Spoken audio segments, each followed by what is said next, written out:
You're listening to the Rich Dad Cryptoverse podcast, where the force of financial education merges with the power of cryptocurrency. Here's your host, Robb LeCount. Hey, welcome back, everybody. It's just me and my buddy Jim talking about some Cryptoverse stuff. So, Jim, how are you doing this week?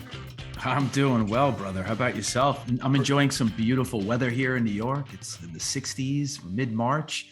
That is not the norm. No, spring is coming. It's awesome. Yes. It's a little different here. You know, it's 81 working up to 86 in mid-March. Pretty nice. Rub it in. Rub it in, brother. Oh, and then you can get a hold of me in July and we'll have a talk.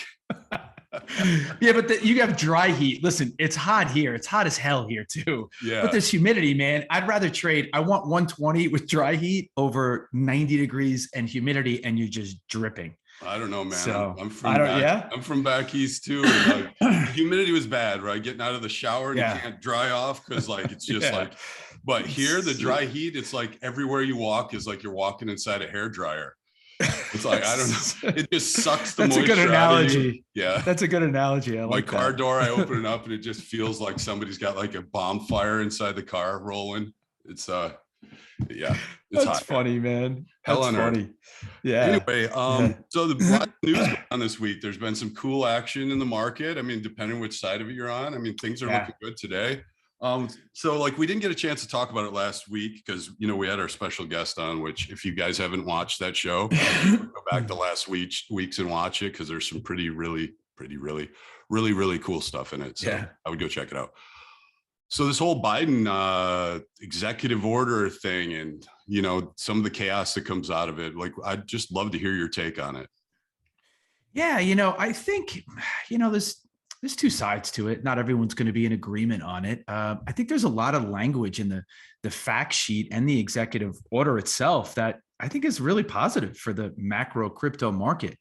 And I think, you know, to some extent, you have a president saying it's important that the U.S. maintain its leadership in digital assets, right? And I know detractors or people that maybe were upset are saying, you know, he's urging the Fed to explore the creation of a, you know, CBDC. And for people that don't know, we're talking a central bank digital currency.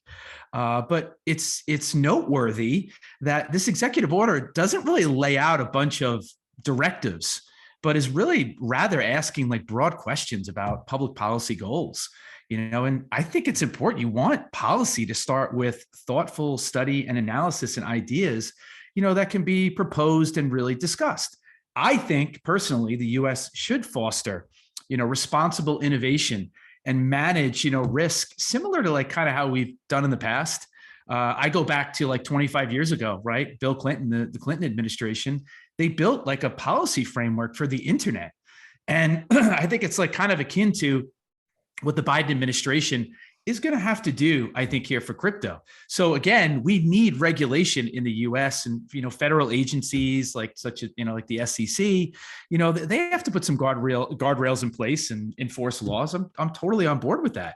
But if it's going to be more mainstream, right, to go from a 1.5, you know, trillion dollar industry to say a 10, 15, 20 trillion dollar industry, we need guardrails. We need regulation. So if you see people in the crypto space saying we don't, I mean, I don't know where they're coming from because but it's incumbent upon the president, right, and the government to protect investors, but refrain from crushing innovation. And I think, right, the Clinton administration, I think they kind of did that 25 years ago.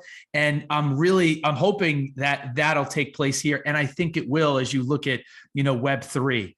And, you know, one of the biggest things really that's holding back the crypto market is, you know, regulation, right? The regulatory clarity, I think that needs to be there. And although this executive order, again, in my estimation, it's my assertion, even though it doesn't establish it, I look at this as kind of a small step in that direction.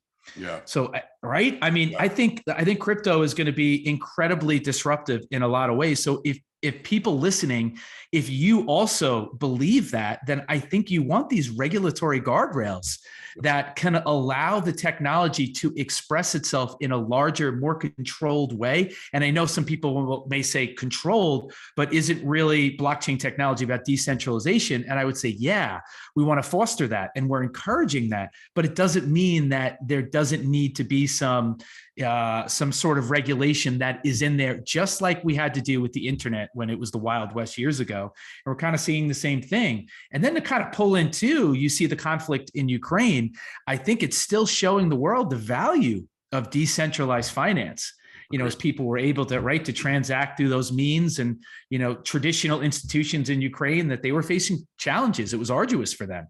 So people are hopefully seeing that the traditional monetary system is changing, and decentralized services, they're valuable to an extent. So that's kind of my take on what I saw with the administration, the Biden administration. I agree with you. I mean, it's legitimacy. It's like, hey, you have the sort of a little bit of permission to come out of the darkness, right? Is what it sort of feels like, because right now everybody thinks, you're still buying drugs on Silk Road or whatever the hell it was, right? With Bitcoin. And it's like so far beyond that. And unfortunately, people get stuck with those old stories and their beliefs. But when the government starts to shine a little light on it, I think it does bring back some legitimacy, and it does add to the value of it, I think. But it's not going to be, and it's not going to be a simple road. There are going to be obstacles along the way. That's any technology that has hit the world. I mean, go back to even Edison with the light bulb and everything, just electricity, and you name it, move through history. Airplanes. Right? And airplanes. How regulated are airplanes? Absolutely. And do you want them to be? I know I do. Because I do, man. You want it to be safe. Them. Yeah, you don't want Jim Bob down there throwing wrenches in the engine before you guys take off, because there's no regulation. Anyway, I know. Yeah. No, that's good, man. My wife was flying home from Disney. She was flying home from Disney this past week, and she had that there was ice on the wings, or when she was going, I should say. And there's all these regulations and stuff. And you're right, man. You want to be safe. So I get it. I get it. We need some of that, but you don't want it too much. And there's that fine balance that hopefully we can find. And I think that'll come to fruition. I do. Yeah. And I just, I pray that the government puts together some sort of crypto coalition. They actually go to the space, find the top players in it, pull them in, and actually try and figure out what crypto is before they try and regulate it. Yeah. And you know what? Keep some of these politicians out that don't know what the hell they're talking about. 100%, all of them. Right. That are ignorant. The comments that you hear sometimes. And I'm like, did you just say that? That have no understanding of blockchain technology. And they just get a brief from somebody that works for them. Right. That's, part of their team. And they're just going on that information, and they really sound dumb. I don't know what else to say. So yeah, you're right. I hope they recruit some really talented, bright people in the space, and that they could sit down at a table and they could talk about a lot of this and figure out what's best. Exactly. That'd be great, man. You want the innovators in there helping, Oh gosh, you need it. Guardrails. It's important. That they need. Yeah, and the story sort of reminds me. We talk about crypto being decentralized, and another piece in the news was the whole Elon Musk, and I think it was Russia that was asking them to shut the internet service down to the Ukraine, because every other traditional internet service shut down. And I get that Elon Musk isn't decentralized, but it does sort of show the power of those kind of innovators, where he's Ukraine has internet now because of Starlink and because of Elon Musk. And nobody can tell them to shut it down from Russia, but they can shut down every other one. That kind of stuff is pretty cool. And that's the kind of innovation we need to move forward. Yeah, man. I needed to love that guy any more than I do, man. I'm a huge Musk fan. Well, he's definitely, I read a bio on him. Maybe it was one from 2 years ago, and I'm sure there's going to be a bunch more that are written about him and all the innovation. And all of his eccentricities, and he's just a super fascinating dude. Even outside of Tesla, SpaceX. So I've always been interested, even before he garnered a lot of the attention and acclaim. It's pretty neat to see what he's doing out there. And by the way, let me just throw this in. He did say, he came out a few days ago talking about how he's holding on to his Bitcoin and his ETH, and of course his Dogecoin. He's got a huge following there too. So I like that as well. It's pretty incredible. I mean, the guy single-handedly got rid of NASA. So I know, right? I mean, that's power, man. Yeah, one of the most expensive government agencies in history, and he's just I'll do it privately. Man. All right, that's real power. So I feel like we've gotten into recent news a little too deep. So like, let's get back into some crypto stuff. So what do you think about talking about staking? Since the market's a little crazy right now, like staking is, I feel like a decent, sometimes stable way, if you do it right, to earn a little bit of passive income. And I think it'd be good just to jump into the basics of staking and like, what is it? Yeah, you hear of it a lot, and it's good, especially in a market like this. And one of the beliefs, and we always try to talk about this, one of the principles at Rich Dad is always about passive income, right? And it should be for life. So if you're listening to this, there's nothing better to have that passive income flow in whatever it looks like, whatever method you choose, and however you can find it with traditional finance, or, again, we're talking decentralized here. But if you are a crypto investor, or maybe you're not, like, staking is a concept that you hear pretty often. And it's similar to, just really trying to keep it very basic, similar to like depositing money in a bank, in that the investor, if you're the investor, you're locking up your assets. And in exchange for that, you're earning rewards or interest. So it may be useful, I think, to think of staking as, you could say, even like owning a stock and you're earning dividends, right?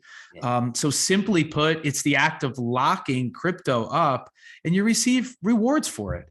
And it's just a great way to earn passive income. And in most cases, the rewards they're going to be usually the same type of crypto that you're staking or you're locking up. So it's, again, like similar to like depositing money in a bank. Yeah. But the interest that you're getting with a traditional bank is pretty paltry. So it's quite small. And in this case with crypto, even though crypto can be volatile, we can talk more about that, just some of the risks that are associated with it. But it's a great way to get involved, I think, and earn some more money, right, on what you're doing there with your assets. Make them work for you. Yep. Yeah, right? I agree. And like, the neat thing about it that I really like is, because it's no secret that I love DeFi and cash flow. Mm-hmm. Cash flow is king. Absolutely. Is that DeFi and staking really gives anybody the ability to invest, right? You can invest as long as you have a little bit of gas money and $100 or $50, you could start staking and earning a decent interest on just a small amount of money. And it's just cool. It's cool. It's a great entry product. And I actually still use staking as part of like a filling mechanism for my cash flow. I like it. It's fairly stable.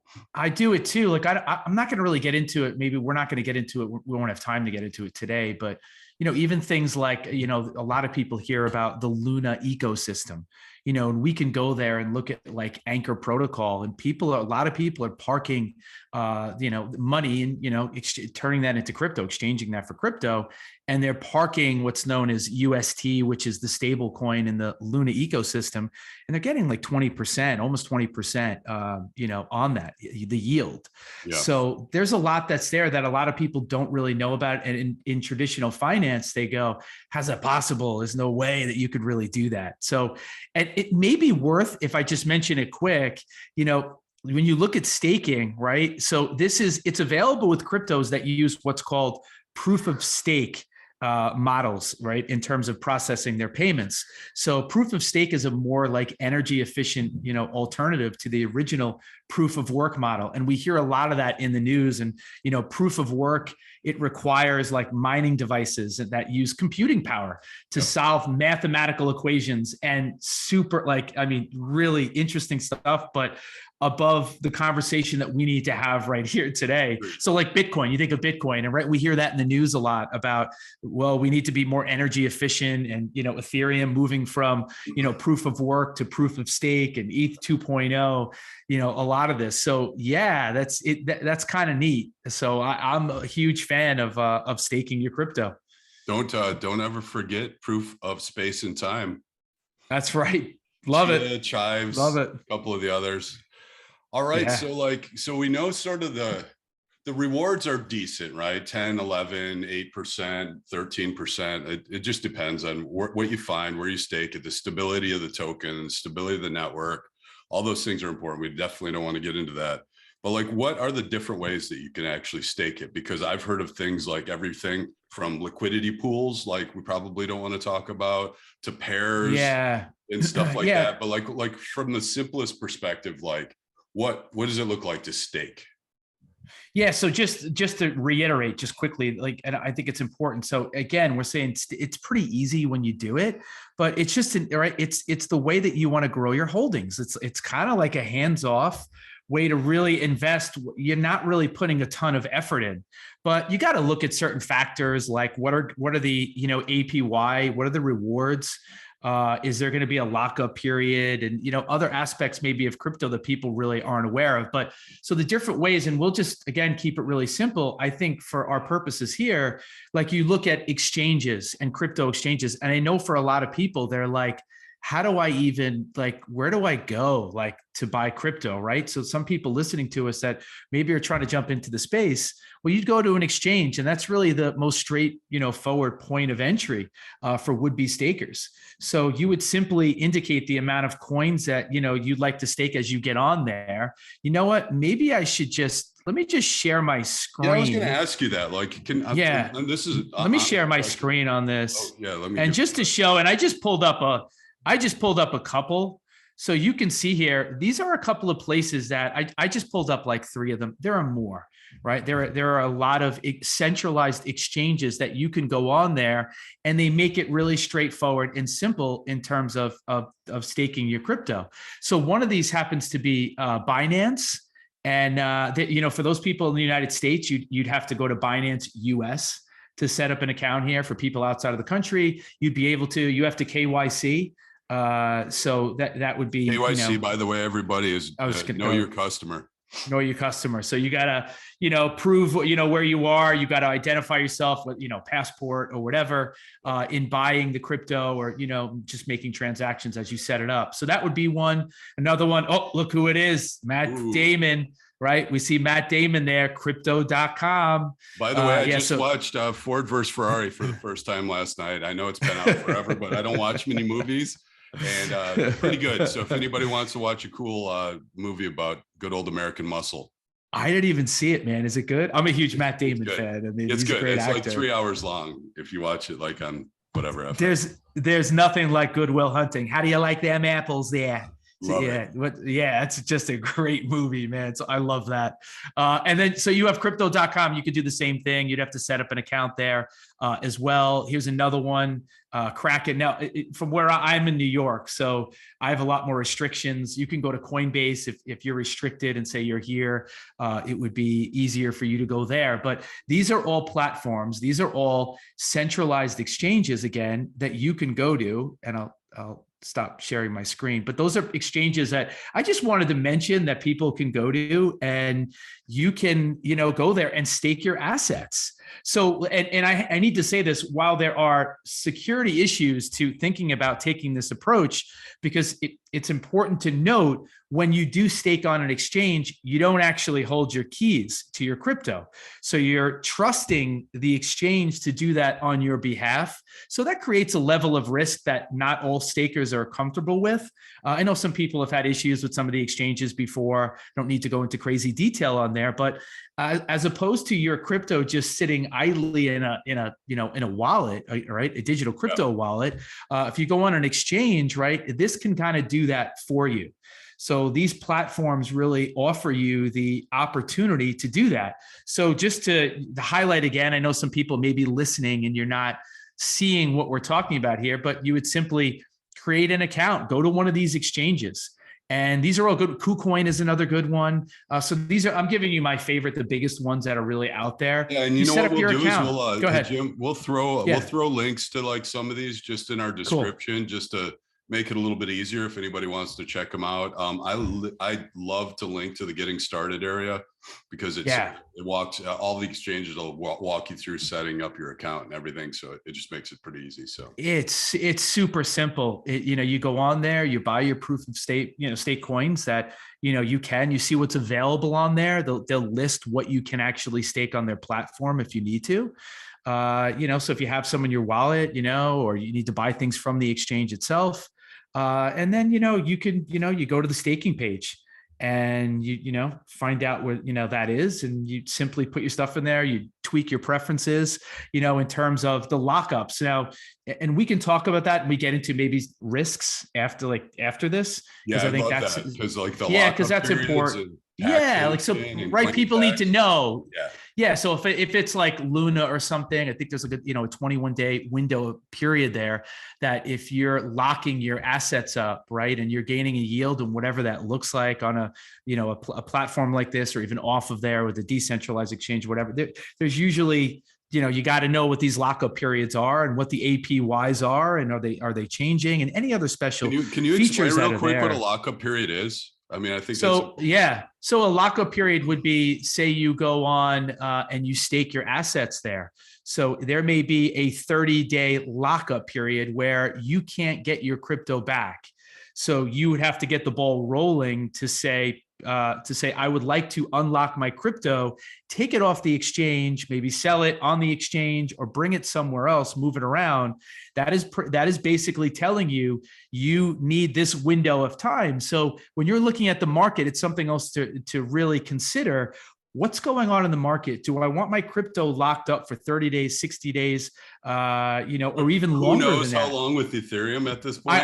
You just beat me to it, man. So, right, like Ethereum 2.0, people have locked up their crypto. I saw it the other day. I forget what the number was. I thought it was actually going to be a little bit higher. It is that. Wait, I thought it was lower, but it could be. It is. You're right, on Coinbase. I thought it was like 4 or 5%. Is it 10? I thought it was lower. I thought it was lower, but I read it quick and I was kind of surprised by it, because I'd read it, I don't know. But so say it's somewhere in that range. What Rob and I are referring to is that's locked up until ETH 2.0 comes out. People that have staked that, and some people are very comfortable with that, and they're on the ETH bandwagon. Ethereum, we're talking about the second biggest cryptocurrency that's out there. So that's pretty much a brief explanation. I don't think it's worth getting into.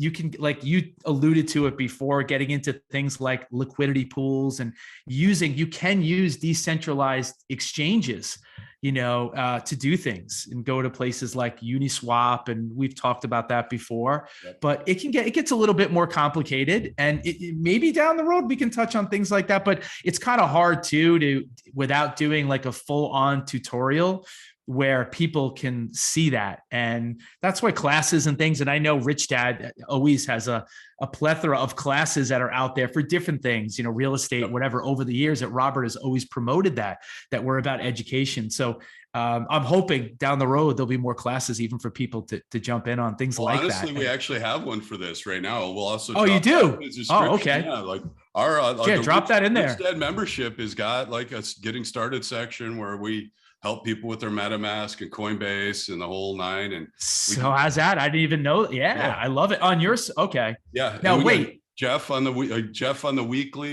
the monthly, Jeff's. Wait. So you're right. Everything is linked over. What am I saying? You're right. Okay. I didn't realize all those videos were linked over for everyone to get. Oh, well, listen, then I know what you're talking about. Yeah. And all that information is incredibly valuable. Awesome. So if you want to learn, it's absolutely fabulous. I was trying to look up like real time, like they don't offer it to me anymore. Maybe I just dismiss or ignore too many times in here, and they don't really offer it to me any longer. But I was just curious what that percentage was, because I think right there, 5% APY. I was close. 5. Okay, 5%. So yeah. Oh, it's a little better in the savings account, I guess. A little bit. Yeah. Little bit. Not. I mean. Yeah, it's better. Right. It's better. At the end of the day, it's better. I think we should wrap up staking. Yeah, sounds good. One with like, what are other risks in this? I know that there's some other risk mechanisms that are sort of tied back to this. What might those other than the lockup periods and stuff like that? I think just to keep it, again, keeping it simple, crypto's volatile. We don't shy away from that. We give an unvarnished look at everything that takes place. So it's a volatile investment. And as such, you're going to have price swings sometimes that they can be common. So given the volatile nature of crypto and the corresponding price swings, sometimes you got to just rethink your strategy, maybe on a daily basis. So that's something definitely to keep in mind. And if you do lock up your crypto, even though that you're accruing and you're getting, in most cases, you're getting more of the crypto that you're locking up, and we can go into more detail on that, but I would bore you.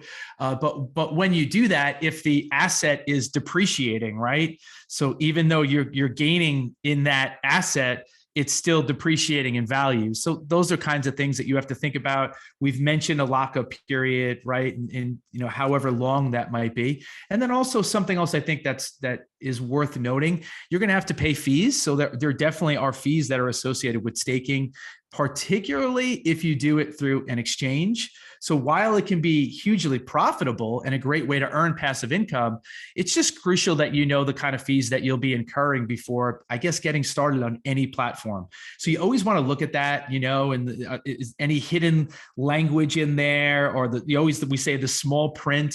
You just want to know exactly when you're staking on any platform, and you want to avoid any hefty charges. So always take a look at the options.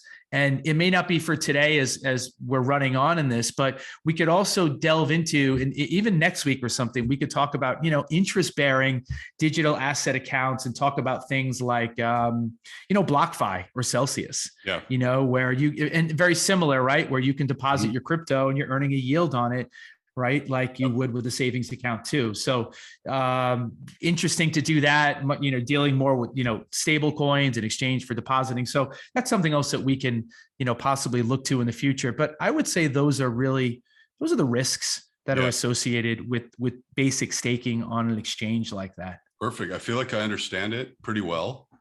Like a fifth grader, man. That's always right. You're always telling me, keep it simple, keep it simple. Yeah. I understand that. How overwhelming was it? The first time that you sat in front of a computer on your phone and you're trying to make a transaction or a trade and everything just looks, I got Bitcoin. I bought Bitcoin for the first time like 6 years ago, and I'll never forget. And I'm like, what is this 0.015349? I'm like, what does this even mean? I've never seen this many decimals before. What's going on here? Right. And then somebody's like, well, hey, once you're done with that, then you just send it over to your MetaMask and then you spooky swap to exchange it. And you're like, whoa, what are we talking about? Crypto? Is this still crypto? It gets crazy. Remember, everybody, Jim and I are not investment professionals by any means. We're just a couple of guys that find this really exciting. So please do research on everything you do. Don't just jump on Coinbase, buy something and stake it today. Like, do some research. It's fun. It's really easy to find a ton of information out there. We'll try and link some here just so it's a little bit easier for you guys to find it, and gals. We're super meticulous and thorough, man. And we give out a lot of, try to give a lot of useful insight into stuff. But at the end of the day, I don't care what platform it is. I don't care who you're talking to. Like, you need to make your own, everyone should be saying that. You have to make your own financial decisions and get educated yourself. So I could give you a lot. I could tell you, hey, if it was me, maybe you stake this here, go to, but that's not our, that's up to you as the individual investor. Yes, sir. Your work. It's hard work, man. Lots of research. Yeah. All right. Well, we're going to get I'm feeling like it's your favorite time. It's my favorite time. I love talking about new projects because they're like, it's funny that we have a segment on the show to talk about new projects. It just shows you how dynamic crypto is. Because honestly, we have new stuff to talk about every week. I mean, there's really interesting things on the horizon. But I do want to give a shout out to my pet hooligans and thank them and their team from last week. That was an incredible show. I love the tour of their whole studio, and I love what they're doing. And I mean, honestly, I went out and bought a hoolie that night. So that's the funniest thing. I'm so glad you told everybody that. Yes, you heard Rob correct. After he saw that presentation on my pet hooligan last week, he went out and bought. And listen, you didn't buy anyone. You bought one that was like, he's fire, man. Yes, he is. Yeah, he's good. So I can't wait to see him in the game. And that guy looks like he's gonna do some damage. He's gonna go down the rabbit hole, and he's gonna tear it up. Can't wait. Zuck bots. Yeah, we didn't really go into a lot of detail on that, but that was really neat too. I would have loved if it was a longer conversation about even views on that with Facebook and Zuck. But yeah, good stuff, man. So what are you looking at now? I mean, do you have let me share my screen. I got a couple of things here. Awesome. All right. And let me show you this one first it says the plague. Ooh. The frogs are coming. I like frogs. Right. And yeah, so and you can't see this here, but let me tell you who is following this project. And they did not. This is like one of the coolest things about this team. Gary V is following this project. Oh, I like okay. Gary So I mean, he's huge in the space, and that doesn't mean everything. Like just, Gary V's following. It doesn't mean the project's going to moon or it's going to take off. But this project, first of all, they didn't even like mention that. They didn't go to their social media platforms and talk about that, which is like an anomaly, right? You don't really see projects like, so every project says that they're really different. So the plague in saying that they're different, right, they're not giving like whitelist spots away. And we've talked about whitelist spots. Why don't you tell them again? Because whitelist spot is basically like it just depends on how you can get it. There's many mechanisms to get whitelist, but it's just like a VIP access to when they like allow something to be released early, you just get early access to something. And it's a really neat mechanism that a lot of these projects use. Yeah, that was well said, man. And right, I felt it. It was coming. I knew you were going to jump in with that. So yeah, and listen, they've turned down like multiple, like all these YouTube personalities, and they're not looking for people to shield their project. So that first of all really like drew me in. But they have a lot of cool things they want to do with the merchandise and the things they're going to have. They're going to let the people, the community, that they're going to be able to like to submit ideas and do stuff with their merchandise and whatever designs that they kind of have, which I thought was kind of cool. And then this is like the neatest part that I wanted to focus on. This is a little different. So just bear with me. So they're expecting from what they generate, the income that they generate from when the mint actually happens. So again, the mint is the people that are going on there to buy these NFTs. So when people go on there, they are actually taking a percentage, a strong percentage. One is, you talk about how benevolent the founder of this project is. He connected with this kid that's he's in Nigeria. And wild story that he has what's called Cushing disease and dwarfism syndrome. And this guy in this project and the community has like connected with this kid. And this guy, he needs a lot of, he's going to need some surgery. He needs a lot of medical attention. And they're giving $30,000 US dollars. So taking from what they generate from the mint itself, and they're going to be giving it to this kid and his medical needs. And the founder just kind of connected with me. He said, this kid is an amazing kid. And I'm bringing this up because you don't see stuff like this in the space enough. You see a lot of, people that are just looking to make money. And this guy's the antithesis of that. I love the art, and the artist too is kind of cool. His story, right? So this guy, Gary V, is following this guy too. He doesn't have a ton of followers right now, but the project's kind of cool because this guy, the founder is taking $40,000 US dollars from what they generate from the mint, and they're helping pay for this guy's master's degree. He lives in London, and he's getting like his MBA. And the art's going to be really cool, but it's rare to see things like this in the space where people are doing stuff like this. So I think the community is really, they're a really strong community. They're really behind everything that's going on here. I love every aspect really of the project overall. So everything is public. Everything is really transparent. So the founder of the project is not taking anything from this.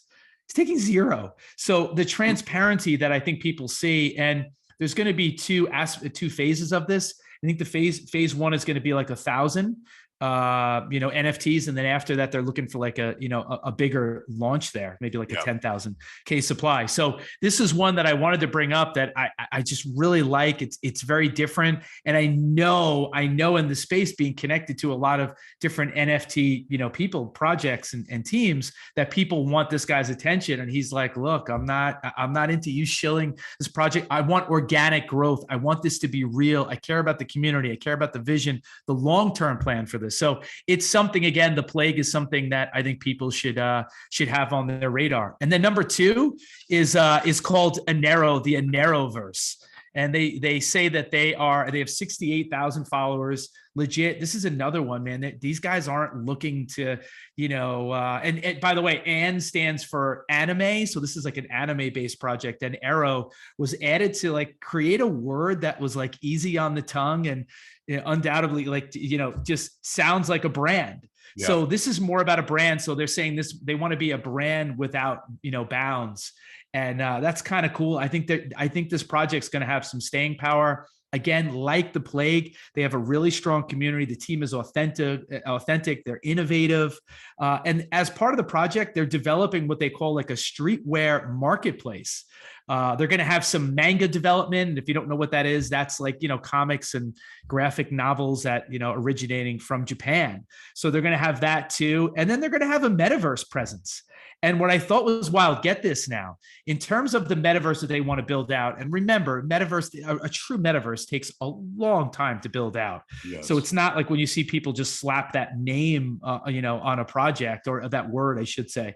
So in their metaverse, so they want to integrate a wardrobe closet to where you would be able to try on your latest clothing drops on like a 2D or a 3D avatar version of your Anero NFTs, which I think is really cool. And they would be able to interact with each other.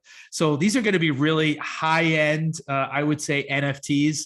They've been this project's been in the making. They're really going slow. They started in November. You see a lot of projects come out and they're looking to go really fast. I'm not really seeing this. And everything that they've put out there for people to see, these would be their low end NFTs, their low, end artwork. Yeah. So these are commons that they've shown. So I'm really excited about it as this really comes out. Their artist is doxed. And I think he's really good. So that's another project to look at. And then finally, I don't know if you're familiar with this one. This is the biggest hyped NFT project. Rob, look at this. Look at how many followers. Wow. That's 380,000 followers.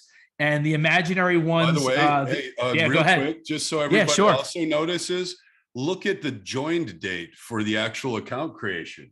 January 2022. So they've garnered 380,000 followers in less than 2 months. Yeah, the artist from this, man, behind this has worked on Nike project, Apple, Samsung, Heineken, and Spotify. So the reputation precedes, coming into the space, and look, like people can see some of the artwork I just think is spectacular. So everybody and anybody is trying to get in on this project. And I'm going to throw this out there, Rob. Ready? I'm going to end with this, and then you can take this. All right. I am asking the Imaginary Ones team. We would love to have you on the show. We're not looking for a partnership. We're not looking for a collaboration. I know you get inundated with people looking for that, but we would love to have you on the show to talk about not only your project before you, and the mint date is at some point in April. They haven't given an exact date as of now, but I would love to have them on, man, to just hear their plan, their long-term vision, talk about the community, talk about the Web3 space. And similar like we did with My Pet Hooligan, even though this is pre-launch, it would be really neat to have somebody on. So if you're out there and you hear this, we'd love to have you on the show. And also, hey, you know what? From what I understand, they turned comments back on in our videos. I'm not sure if that's 100% accurate, so don't quote me on it. But if they have, maybe what you do is just sort of tag Imaginary Ones in the comments, and maybe we can get their attention. And maybe we can. Wouldn't it be amazing to get this? This is the biggest a giveaway. Exactly. Yeah. So I'd love to have them on there, man, and be different, because we're not looking, and a lot of these, again, YouTubers and shilling and always trying to get stuff. And so, but it would be kind of cool. And look, good vibes only. When you look at their roadmap and stuff, and we can get into that on another day. But kind of cool. Who doesn't like good vibes? Yeah, man. Absolutely. You got anything to end us with? Vibes. And you know what? I think we'll drop a couple of these communities, Discord communities, in the description as well. Just cool. I mean, I think from an education standpoint, like you and I are both in these Discords, and we feel like they're good communities. So I think it's probably good for our listeners, watchers, or whatever, to have an opportunity to just jump in and maybe learn it a little bit from those communities that we believe in. I couldn't agree more. They're I am like, you are so detailed when it comes to this. Like, I am just like, high level. Sorry, man. I just want to give a shout out because I'm a huge fan of Thor. Thor is one of my DeFi babies. That project's, it's great in my opinion. But Asgardian Bulls Club is an NFT project that's a sort of a hat tip on the AVAX network, and I just want to give them a shout out because I'm pretty stoked about that. So that's all I have to say. Like mine's super boring. Like you get into like who the designers and stuff. I don't know. That's the only way. Listen, for our community to even rocket fuel, that's the only way I could do it, man. If I'm going to like recommend something or talk to people about it, I want them to be educated. So that's cool. Hey, listen, I love our conversations. They're always great. Always great. All right, everybody. We're gonna kick off. We'll see you all next week.